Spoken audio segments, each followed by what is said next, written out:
Hello, আসসালামু আলাইকুম। আমি পালকি ম্যাচমেকিং লিমিটেড থেকে আয়েশা আক্তার মুনি বলছিলাম। আমি আজকে আমাদের লেট ম্যারেজ হওয়ার পিছনে নিজের অজান্তেই যে আমরা কত বড় ভুল করি এবং নিজের ক্ষতি করি এবং কি কারণে করি আমি ১০ টা পয়েন্ট আমি আজকে আপনাদের কাছে উল্লেখ করব। আপনারা একটু দেখুন, একটু শুনুন, একটু বুঝুন। ১ম এ ১ নাম্বার পয়েন্ট হচ্ছে যে অতিরিক্ত প্রত্যাশা রাখা। অতিরিক্ত প্রত্যাশা রাখা সেটা হচ্ছে আপনার আয়ের উপরে রাখা, চেহারার উপরে রাখা এবং হচ্ছে যে আপনার পরিবারের সবকিছুতে আপনার সর্বোচ্চ মানের সবকিছু সর্বোচ্চ মানের আমার পেতে হবে। এই যে একটা প্রত্যাশা রাখা, এই ব্যাপারটা থেকে আমাদেরকে বের হয়ে আসতে হবে। নাম্বার ২ আমরা ছোট বিষয়কে খুব বড় সমস্যা হিসেবে আমরা দেখি। একজন মানুষের কিছু সীমাবদ্ধতা থাকতেই পারে এবং এই ছোট অমিলকে আমরা ডিল ব্রেকার হিসেবে বানালে সুইটেবল ম্যাচ হারানোর সম্ভাবনা আমাদের খুব বেশি থাকে। যেমন হচ্ছে আমি একটু এক্সাম্পল দিয়ে বলি যে আমরা যখন পাত্র দেখি, লেট ম্যারেজ হওয়ার পিছনে আমরা যেই পাত্রগুলো আমরা দেখি সেটার পিছনে আমাদের স্ট্রিক্ট রিকোয়ারমেন্টস থাকে। সবারই একটা পার্সোনাল একটা লাইফ থাকে এবং প্রত্যেকটা মানুষের জীবনে কিছু সীমাবদ্ধতা থাকে এবং এটাকে আমরা ডিল ব্রেকার বানালে এবং আমাদের সুইটেবল ম্যাচ হারানোর সম্ভাবনাই আমাদের বেশি থাকে। আমরা হচ্ছে যে চিন্তা ভাবনা করি যে আমাদের পারফেক্ট এই প্রফেশনারই লাগবে, আমাদের পারফেক্ট এই ডিস্ট্রিক্টেরই লাগবে। হ্যাঁ, তো এটা হচ্ছে কি যে ছোটখাটো বিষয়কে খুব বড় সমস্যা করে দেখা। আপনার হাইট সেম টু সেম হওয়া যাবে না, আপনার এজ গ্যাপ আপনার ৩ থেকে ৪ বছরের হওয়া লাগবে। এই ব্যাপারগুলোতে আপনারা যদি একটু কম্প্রোমাইজ করেন, আপনাদের দিকটাও একটু চিন্তা ভাবনা করেন, প্যারেন্টসের দিকটাও একটু চিন্তা ভাবনা করেন, আপনার সীমাবদ্ধতার মধ্যে যদি আপনি একটু থেকে একটু চিন্তা ভাবনা করেন, জিনিসগুলো সলভ হওয়া সম্ভব। ৩ নম্বর পয়েন্ট হচ্ছে যে আরো ভালো আসবে। এই অপেক্ষা করে, এই অনিশ্চিত অপেক্ষা করে আপনার প্রেজেন্ট যে ভালো রেজাল্ট গুলো আছে, প্রেজেন্ট যে ভালো পাত্রগুলো আছে সেগুলোকে আপনারা রিডিউস করে দেওয়া। এটা আমরা প্যারেন্টসরাও ভুল করি, এটা আমরা এটা আমরা পাত্র বা পাত্রী দুজনের ক্ষেত্রে এই ভুলটা করি। আপনাদের দেখতে হবে যখন আপনার সিভিটা একটু ভালো, তার মানে এই না যে আপনি আপনার রিকোয়ারমেন্টস এর আমরা তো আপনাকে বলি না যে আপনি আপনার রিকোয়ারমেন্টস এর বাইরে গিয়ে সিভি দেখেন। কিন্তু কিছু জিনিস তো আসলে কম্প্রোমাইজ করা যায়, তাই না? আমাদেরকে তো আগে যাচাই বাছাই করতে হবে যে আমাদের জন্য কোনটা আসলে আমরা কোনটা ছাড় দেব, কোনটা ছাড় দেব না। এই যে ছাড় দেওয়ার মন মানসিকতা, আপনার আরো ভালো পাত্র আসবে এই ভেবে অপেক্ষা করাটা এটা বোকামি ছাড়া আর কিছু না। এর কারণে হতে পারে যে প্রথম যে আপনার ভালো যে আপনার প্রপোজাল গুলো আসে, একবার যদি না হয়ে যায় সেটা কিন্তু ব্যাক করানো বিয়ের ক্ষেত্রে কিন্তু খুব আপনার কঠিন। আপনি একটা বিজনেস ডিলে বসলেন, আপনি এই ডিলে হলো না, পরের ডিলে আপনার মানি ব্রেকডাউন করে ডিলটা আমরা কমপ্লিট করিনি। কিন্তু বিয়ের ক্ষেত্রে এটা সম্পূর্ণ আলাদা। বিয়ের ক্ষেত্রে এটা ইমোশনের খেলা।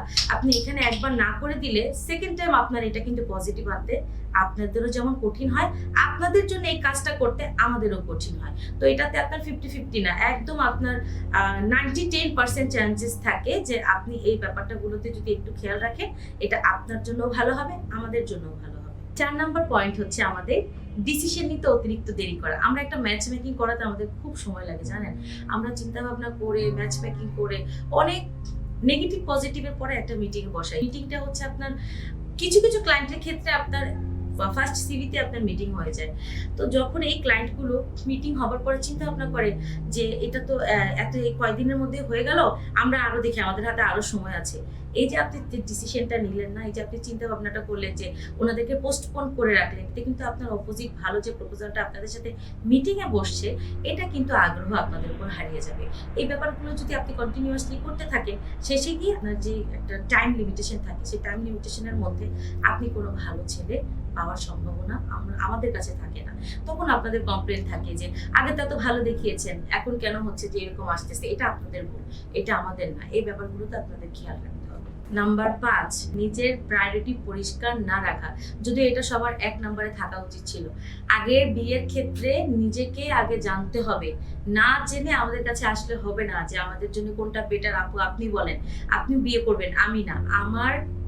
যেটা আমার এক্সপেরিয়েন্স থেকে আগে নিজেকে জানুন, আগে বিয়ের জন্য মেন্টালি প্রিপারেশন নিন। এই প্রিপারেশনের মধ্যে আপনি জানতে পারবেন যে actually what you want for yourself. Like আগে আমাকে চিন্তা ভাবনা করতে হবে আমি কোন দিকে যাব, আমার ডিস্ট্রিক্ট ইস্যুস আছে কিনা, আমার এজ গ্যাপ কতদিনে লাগবে। এই যে প্রায়োরিটিটা বেস করে আপনি আগে চিন্তা করেন যে আপনার কি প্রয়োজন। এই প্রয়োজনটা আপনি আগে মেক করেন, আপনার প্রয়োজন সলভ করার জন্য আমরা আছি। আপনি আগে চিন্তা করবেন যে আপনার কি প্রয়োজন, নিজের প্রায়োরিটিটা একটু বুঝুন। হ্যাঁ, এই জন্য আগে হচ্ছে যে 5 নাম্বারটা জায়গায় আমরা 1 নাম্বারেই সবার আগে বলতে চাই যে আগে নিজের প্রায়োরিটি বুঝুন, সিদ্ধান্ত নিজের কি প্রয়োজন, নিজের চাহিদা কি, আপনি কিরকম পাত্র চান সেটা আপনার থেকে কেউ ভালো জানবে না, আপনার প্যারেন্টসরা জানবে না, আপনাকে জানতে হবে। নাম্বার 6, পরিবারের সাথে সমন্বয় করবেন। আপনি আগে কি চান সেটা মেন্টালি যখন প্রিপারেশন নেবেন, আগের একটা পয়েন্টে ছিল যে মেন্টালি প্রিপেয়ার নেওয়া। এই যে মেন্টালি প্রিপারেশন নেওয়ার মধ্যে আমার এই পয়েন্টটা আছে।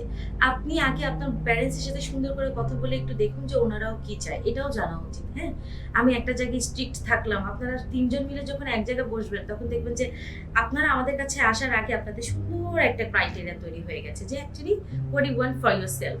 তো এই ব্যাপারটাতে একটু খেয়াল রাখবেন।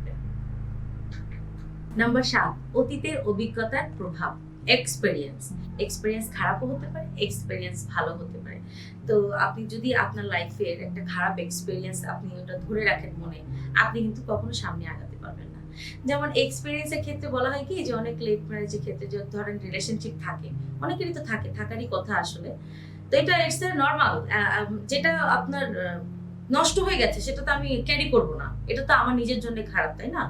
তো হচ্ছে যে আপনারা এই ব্যাপারগুলো চিন্তা করে বলেন যে আমার এই ডিস্ট্রিক্টের হলে হবে না, আমি এই ডিস্ট্রিক্টে চাই না, আমি এরকম চাই না। এটা আসলে এর থেকে বের হন, এর থেকে বের হয়ে সুন্দর একটা রাস্তা তৈরি করুন, ওই সুন্দর রাস্তা দিয়ে আমরা একসাথে সবাই হাঁটবো। আপনি যদি এটা থেকে বের হয়ে আসতে পারেন, এই যে বের হওয়াটা এটা আপনার নিজেকেই করতে হবে, এই হেল্পটা নিজেকেই করতে হবে, এটা প্যারেন্টসও পারবে না, এটা আমিও পারবো না। এই জন্য আপনি নিজের শক্তি নিজেই, আপনি অতীত কি ধরে রেখেছে, অতীত কি বলেছে বা অতীতে কি আছে সেটা চিন্তা ভাবনা করবেন না, চিন্তা করেন যে ভবিষ্যৎটা আমি কিভাবে কতটুকু সুন্দর করতে পারি। Number 8, social media and comparison. তুলনা তো আমি আমার পার্সোনাল লাইফ থেকে আমি কখনো কারোর সাথে নিজেকে তুলনা করি না। আমার কাছে মনে হয় দিন শেষে সকালে যে আমি উঠি এটাই আমার কাছে সবচেয়ে বড় ব্যাপার, যে আল্লাহ আজকের দিনটা আমি কত সুন্দর এবং আমি কত সুন্দর করে আমি আমার লাইফ পার্টনারের সাথে কাটাতে পারি। আমি প্রতিদিন সকালে এটা চিন্তা ভাবনা করি, আল্লাহকে আমি থ্যাঙ্কস জানাই যে আমি কারোর সাথে আমি সত্যি এটা নিজে আমি মেক করেছি যে আমার থেকে ভালো কেউ নাই, এবং হচ্ছে যে আমার নিজেকে আমি একমাত্র ভালো রাখতে পারবো। এই ফেসবুক, ইনস্টাগ্রাম, ফ্রেন্ড সার্কেলের লাইফস্টাইল, হ্যাঁ, এগুলো যার জায়গা থেকে সেরকম, বাট আমাদের চিন্তা করতে হবে তুলনা করে, কম্পারিজন করে আপনি কখনো ভালো থাকতে পারবেন না। আপনাকে এই তুলনাটা করতে হবে যে আমি ওর থেকে কতটা বেটার করতে পারি ভালো কিছুতে। লাইফস্টাইলে অবাস্তব আনরিয়ালিস্টিক কম্পারিজন করলে আপনার যার সাথে আপনার বিয়ে হবে বা ধরেন একটা ম্যাচ মেকিং হয়ে গেল, আপনার সেই লাইফ পার্টনারকে কিন্তু আপনার আকর্ষণীয় কম মনে হতে পারে। তো আপনাকে আগে বাস্তব জীবনে ফিরে আসতে হবে, বাস্তব জীবনে নিজের প্রেজেন্ট যে সিচুয়েশন সেটাকে বেস করে আপনার ঠিক রাখতে হবে যে আমার কোনটার সাথে কম্পেয়ার করা উচিত এবং কোনটার সাথে আমার কম্পেয়ার করা উচিত না। নাম্বার 9, পারফেক্ট পার্টনার খোঁজার চেষ্টা। পারফেক্ট পার্টনার আসলে এটা কি আসলে হওয়া সম্ভব? একদম শুধু মানে হযরত মুহাম্মদ সাল্লাল্লাহু আলাইহি সাল্লাম উনি একমাত্র পারফেক্ট। আমরা মানুষ জাতি, আমরা কেউই পরিপূর্ণ পারফেক্ট নয়। আমাদেরকে পারফেক্ট বানানোর জন্যে কি করতে হবে? আমার নিজের মধ্যে একটা মাইন্ড সেট আপ করতে হবে। বিশ্বাস করবেন না, এই যে মাইন্ডটা যখন আপনি আপনার মনের কথা মাইন্ড সেট করবেন যে আমি পারফেক্ট পার্টনার খোঁজার চেষ্টায় না নেমে আমি নিজে আগে পারফেক্ট হই। আগে খুঁজতে হবে যে আমি কতটুকু পারফেক্ট যে আমি আরেকটা মানুষের কাছ থেকে 100% পারফেক্ট পাবো। পারফেকশন থেকে বের হতে হবে। অগোছালো কিছু জিনিসও জীবনটা সুন্দর করতে পারে। অগোছালো থাকলে আপনি জীবনের মর্ম বুঝবেন। পারফেক্ট থাকলে আপনি পারফেক্ট কি? পারফেক্ট আপনি খুঁজবেন কিসে? পারফেক্ট আপনি চরিত্রতে খুঁজবেন। পারফেক্ট আপনি রেসপন্সিবিলিটিস খুঁজবেন যে উনি পারফেক্টলি রেসপন্সিবল কিনা। পারফেক্ট আপনি খুঁজবেন যে উনি মিউচুয়ালি রেসপেক্ট করছে কিনা দুই ফ্যামিলির পার্টনার্সকে। উনি আপনার ইচ্ছাকে আপনার রেসপেক্ট করছে কিনা। এগুলো হচ্ছে পারফেক্টনেস। পারফেক্টনেস যদি আপনি খুব সুন্দর চেহারা, খুব আপনার একটা ভালো কোম্পানিতে জব করছে, রিনাউন্ড কোম্পানিতে জব করছে, আপনার ফ্যামিলির স্ট্যাটাস খুব high, this is not the perfect issues for marriage. You have to be maintain yourself, যে আপনার পারফেকশনটা আগে আপনি নিজে হন। আগে নিজে পারফেক্ট হলে দুনিয়া সব কিছু আপনার জন্য পারফেক্ট। নাম্বার 10, ক্যারিয়ার পুরোপুরি প্রতিষ্ঠিত না হওয়া পর্যন্ত আমি বিয়ে করব না। এটা যে আপনার প্যারেন্টসের জন্য কতটা অস্বস্তিকর একটা সিচুয়েশনে তাদেরকে ফেলে দেয় সমাজের কাছে, আত্মীয় স্বজনের কাছে, বা হচ্ছে কোনোদিন কি এটা জিজ্ঞেস করেছেন নিজের অজান্তে? আমার ভিডিওটা যার কাছেই পৌঁছাবে, নাম্বার 10 নিয়ে যে আলাপ আলোচনা করবো সেটা একটু ভেবে চিন্তা করবেন। কত প্যারেন্টসরা যখন আমার কাছে আসে, অনেকের একটা মাত্রই মেয়ে, অনেকের একটা মাত্রই ছেলে। আমি যে 10টা পয়েন্ট বললাম এটা কিন্তু শুধু মেয়েদের জন্যও না, কিছু কিছু ছেলের জন্যও কিন্তু তার প্যারেন্টসরা কিন্তু এসব চিন্তা ভাবনায় মগ্ন হয়ে থাকে। এসব চিন্তা ভাবনায় তাদের নিজের অজান্তেই তারা কষ্ট পায়। আপনারা শুধু আপনাদেরকেই কষ্ট দিচ্ছেন না, আপনারা আপনাদের প্যারেন্টসদেরকেও কষ্ট দিচ্ছেন। এই যে আপনার যে প্রতিষ্ঠিত না হওয়া অবধি, এটা যেমন এক গর্বের বিষয়। আপনি একটু আপনার প্যারেন্টসকে কোনো টাইমে একটা টাইমে হাতে চা নিয়ে জিজ্ঞেস করবেন, বাবা এই যে আমি ডিসিশনটা নিয়েছি, এটা কি আসলে কতটা তোমাদের জন্য এটা সুখবর, বা কতটা তোমরা এটাতে আনন্দিত হও। দেখবেন কি বলে সেটা আমাকে একটু কমেন্টসও লিখে দিবেন যে আমার বাবা এটা বলেছে, বা আমি এতদিন এটা ভুল করেছি। এটা আপু দেখেন, এটা আপু ভাইয়া যেটাই হোক না কেন, বিয়েটা হচ্ছে ফরজ কাজ এবং প্রত্যেক বিয়ের একটা মোমেন্ট অফ টাইম থাকে। এই মোমেন্ট অফ টাইমটা যদি আপনি অপ্রয়োজনীয় ভাবে আপনি এটাকে ক্যারিয়ার, তো দেখেন ক্যারিয়ার গুরুত্বপূর্ণ, এফেক্ট হলেই যে বিয়ে এমন শর্ত রাখলে কিন্তু ম্যারেজ টাইমলাইনটা অপ্রয়োজনীয় ভাবে আপনার জন্য দীর্ঘ হতে পারে। লেট ম্যারেজ কিন্তু কোনো আপনার আশীর্বাদ সবার ক্ষেত্রে না, অনেকের ক্ষেত্রে এটা অভিশপ্ত, অনেকের ক্ষেত্রে।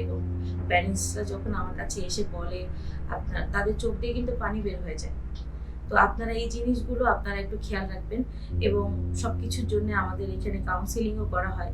নিজেরা যদি না চান নিজেদের ভালো না করতে, অন্য কিন্তু কেউ এসে পারবে না। বিয়েটা এটা আমাদের অপ্রয়োজনীয় একটা, এটা প্রয়োজনীয়তা বলে তো কিছু লাভ নেই। আমি পরের ভিডিওতে এটাও আমি উল্লেখ করব যে আসলে এটার এফেক্টটা আসলে মেয়েদের লাইফে কেন এত বেশি পড়ে। তো সবকিছু মিলিয়ে আমি আজকের জন্য আমি বিদায় নিব। আপনারা আমাদের এই 10টা পয়েন্ট থেকে যার যার সাথে যা যা মিলেছে এবং মিলে যাওয়ার পরে আপনারা কি আপনারা চেঞ্জ করতে চাচ্ছেন আমাদের কমেন্টসে আপনারা সুন্দর করে লিখে দিবেন। ইনশাল্লাহ আমি কমেন্টসে আপনার বিলো করে ইনশাল্লাহ আমি ভিডিওগুলো করব। ধন্যবাদ।